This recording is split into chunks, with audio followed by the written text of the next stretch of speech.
Former NFL wide receiver Antonio Brown is in custody and officially being charged with second-degree attempted murder, and it's not looking good for him. His arrest and charge comes from a May 16, 2025 incident in Miami, Florida when he was attending a celebrity boxing event, which resulted in shots being fired. The incident was captured on several people's live streams. This is some footage right here on the screen, and it seems like Antonio Brown was chasing after people and acting erratic. Now, after the incident, he took to social media saying that he was jumped by multiple individuals who tried to steal his jewelry and physically harm him. So what we were seeing online was him reacting to what was being done to him. At least that's what he said. Now, he was ultimately detained and questioned that night. However, he wasn't arrested and neither was anybody else. Now, about a month later, in June of 2025, a warrant was issued for Antonio Brown's arrest after witnesses and video evidence showcased that after the initial fight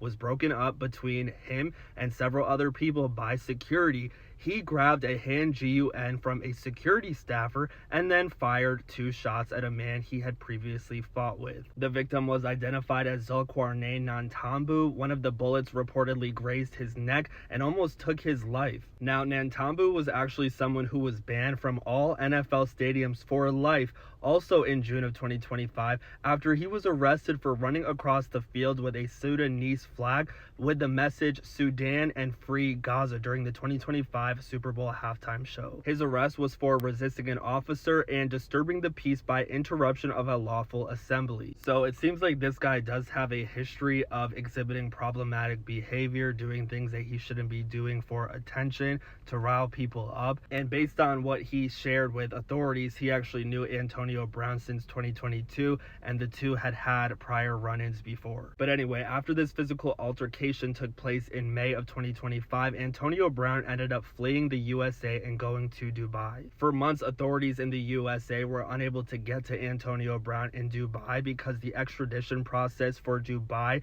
is extremely lengthy. Formal requests from the USA to the Dubai government, which involves multiple legal stages, typically takes months. So while an arrest warrant was filed for Antonio Brown back in June of 2025, he was not actually apprehended until November 6, 2025. He was said to have been apprehended by the U.S. Marshals in Dubai and extradited back to the U.S. Antonio Brown currently faces 1 count of attempted second-degree murder with a deadly weapon. The maximum sentence for him, if he is convicted of this crime, is a 15-year prison sentence with a fine of up to $10,000. The minimum sentence right now he faces is 10 years in prison. So regardless of the outcome, he is definitely going to be spending some time behind bars. I'll keep you guys updated as information comes out. What do you think of all of this? Let me know your thoughts in the comments.